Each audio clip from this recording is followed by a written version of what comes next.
Bi ye alamisa don ye février kalo tile 19 san 2026 Bamakɔ News TV jabaranin filɛlibagaw a ye aw bisimila an ka kunnafoni sentelenmaw kɛnɛ kan. Kunnafoni daminɛ na Mali minisiri min ɲɛsinin bɛ farikolo ɲɛnajɛ ma ko a ye a lase k'a fɔ walima a y'a laɲini k'a fɔ ko min ye Samatasɛgɛw ka degeli karamɔgɔ ye n'o ye Tom Saintfiet ye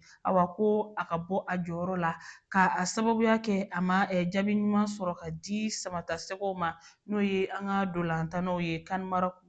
san 2025 o hukumu kɔnɔna la.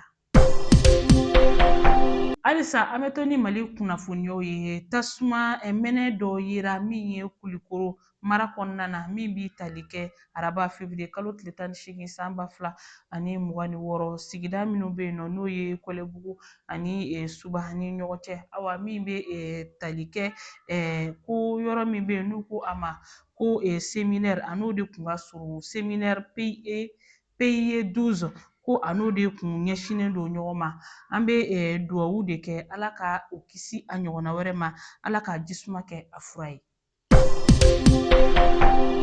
Ɲɔgɔlɔnbɔla min bɛ an fɛ yan nɔ n'a tɔgɔ ye ko Mamadu Sanogo ni bɛɛ b'a dɔn Mafa Yɛlɛbugula bɔlɔlɔsira kan n'o ye TikTok ye ko mandat de dépôt dara ale kan pôle de la lutte contre la cybercriminalité fɛ kunungo araba février kalo tile 18 san 2026 k'a sababuya kɛ k'a ye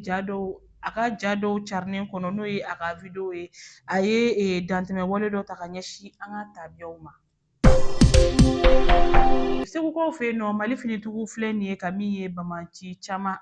ka u bɔnɛ u ni na k'a sababuya kɛ u fɛnɛ kun labɛnnen bɛ n'o ye Bamanci ninnu ye u kun labɛnnen bɛ ka min ye jatigɛ wale dɔ ta ka min ye Masina ka ale sɛgɛrɛ nka a bɔra u da k'a ma a bɛn sabu Mali finitigiw sera ka caman de minɛ walima ka caman bɔnɛ a ni na ni yɔrɔ kofɔlen in na n'o ye Masina ye.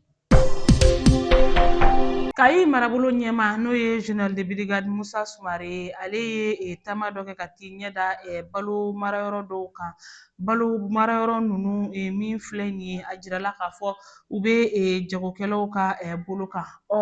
Ni waleya min filɛ nin ye a kun de ye walasa ka se ka sunkalo ɲɛsigi. An donna sunkalo kalo min na sisan ka se ka ale ɲɛsigi ani ka kibaruyaw bɔ min ye jagokɛlaw yɛrɛ min bɛ se ka di jamanadenw ma min ye sumanko la.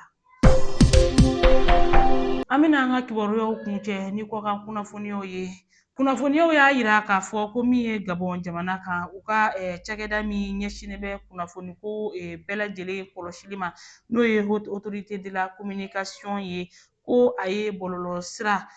kunnafoniya bɛ di yɔrɔ min na n'o ye réseaux sociaux ye ko u y'a jɔ fɔlɔ waati wɛrɛ Gabon jamana fan bɛɛ lajɛlen fɛ ni kunnafoniya in dira février kalo tile 17 san 2026 ne de bɛ dan sigi bi an ka kunnafoni sentelenmaw na an ni ce aw ka ɲamadali ani aw ka kulomajɔw la aw k'an bɛn don n'a nataw la.